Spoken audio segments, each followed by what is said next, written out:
है। बात अगर करें अब उस चेहरे की जो सबसे ज्यादा इस चर्चा में रहा है वो है अखिलेश यादव। टफ उन्होंने कंपटीशन दिया है, फाइट दी है, उनके लिए आपकी टैरो कार्ड्स क्या कह रहे हैं?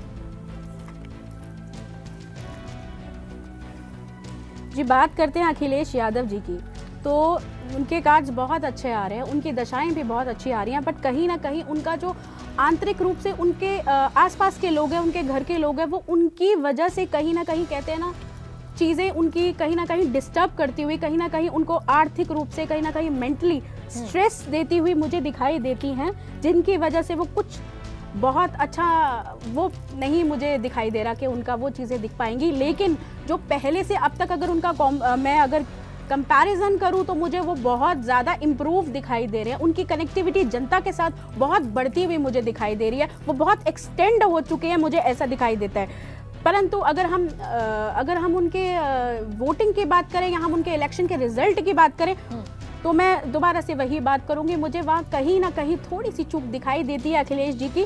मुझे ऐसा दिखाई देता है जिस पर भगवान का आशीर्वाद हो तो वो फिर बात अलग बनती है, बाकी इनके ग्रह भी पूरी टक्कर दे रहे हैं, कांटे की टक्कर है। बिल्कुल, यानी कांटे की टक्कर रूपा जी बता रहे हैं। आप ज्योति जी, आप क्या बताएंगे अखिलेश यादव के लिए, जो कि एक टफ कॉम्पिटिटर बने, चैलेंजर बने हैं यूपी में, उनके लिए आपकी टैरो कार्ड्स क्या बोलेंगे? जी, बिफोर टैरो कार्ड्स मैं बताना चाहूँगी कि अखिलेश यादव जी की जो जन्मतिथि के अनुसार उनका चाइनीज एस्ट्रोलॉजिकल साइन जो बनता है वो बनता है ऑक्स, और ऑक्स के लिए जो ये वर्ष है, ये वर्ष वेल्थ स्टार लेकर आया है नंबर 8। उसके साथ साथ ताइसु यानी कि ग्रैंड ड्यूक जुपिटर भी लेकर आया है, जिसका सहारा उनको मिल सकता है।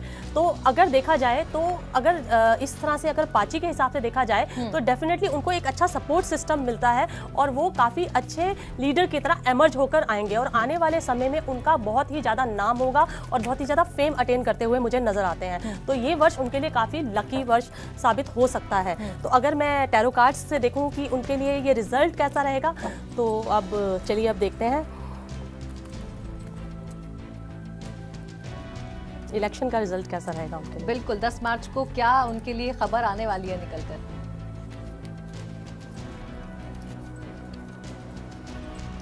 कुछ जगह से उनको हार का सामना करना पड़ सकता है, कुछ जगह से, लेकिन कई जगह पर वो बिल्कुल जैसे सरप्राइजिंगली बहुत अच्छे तरीके से जीतते हुए भी नजर आ रहे हैं। और मुझे ऐसा लगता है कि वो उनकी जिस तरह से उन्होंने सोचा है, एक्चुअली जिस तरह से वो बोल रहे हैं कि हम इतनी सीटों से जीतेंगे या हमारे इतना नंबर्स हमारे आ जाएंगे, उतने नंबर उनको अंदर से पता है कि हमें कितने नंबर मिलेंगे, लेकिन वो उस उतने ही नंबर अटेन कर पाएंगे जो उनको अंदर से पता है। जितने नंबर वो बोल रहे हैं उनको कंजर्वेटिव होकर वो नंबर बोलने चाहिए। बिल्कुल, लेकिन राजनीति में अपनी मजबूरी होती है, जिस तरह आप इशारा कर रही हैं, लेकिन आप ये भी बता रही हैं कि वो मजबूती के साथ उभर कर बहुत ज्यादा साल उनके लिए अच्छा रहेगा, क्योंकि ये कार्ड जो उनके लिए निकल कर आता है, मिडिल कार्ड जो है, ये बहुत इंपॉर्टेंट कार्ड है। पहला कार्ड निकल कर आता है उनके लिए 3 ऑफ स्वॉर्ड्स का, जो कुछ टेंशन जरूर देता है, लेकिन 3 ऑफ स्वॉर्ड्स के कार्ड को जो जिसे शैडो को एकदम खत्म कर देता है, वो है सन कार्ड। बिल्कुल, वो शैडो कर देता है। तोशिका जी, आप भी बताइए कि क्या अखिलेश यादव जो सोच रहे हैं या जो वो वादे, जो वो दावे कर रहे हैं, वो पूरे कर पा रहे हैं? 10 मार्च को खुशखबरी मिल रही है उनको?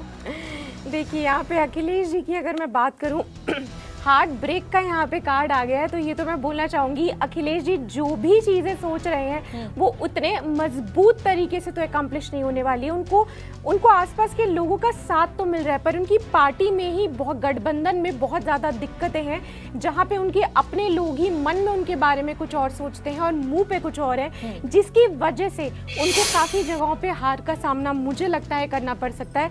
अखिलेश जी जितनी सीटों के बारे में सोच रहे हैं, जितनी चीज़ों के बारे में सोच रहे हैं, मुझे नहीं लगता कि वो उतनी चीजें कंप्लीट या अचीव कर पाएंगे। लेकिन यहाँ पे स्टार का कार्ड आया, तो अपनी जो प्रीशियस सीटें हैं वो मुझे लगता है कि जरूर बहुत ही एक क्लीन स्वाइप के साथ ये निकाल लेंगे। पर इनकी जो उम्मीद टाइम के साथ साथ जो इनकी उम्मीद बढ़ी है कि ये कुछ सीटें और निकाल पाएंगे, या जिन जिन चीजों पे इनका टारगेट है, अपने टारगेट को एकम्प्लिश करते हुए मुझे इस बार अखिलेश जी नहीं नजर आ रहे हैं। एस्ट्रोलॉजिकली भी अगर उनकी कैलकुलेशन यहाँ पे दी जाए तो काफी ज्यादा डिस्टर्बिंग उनके लिए ये साल काफी ज्यादा रहा है। उनकी डिसीजंस की कमियों की वजह से और बड़ बोलेपन की वजह से उन्होंने काफी ज्यादा खामियाजा भुगता है, और अभी भी मुझे लगता है अखिलेश जी के लिए स्टार पॉजिटिव है, पर इतने पॉजिटिव नहीं है जितनी योगी जी के हैं। यानी सत्ता में लाने के लिए जो पॉजिटिवनेस होनी चाहिए। आप बताइए रूपा जी, अखिलेश जी की भी चर्चा हो गई, योगी जी की भी हो गई,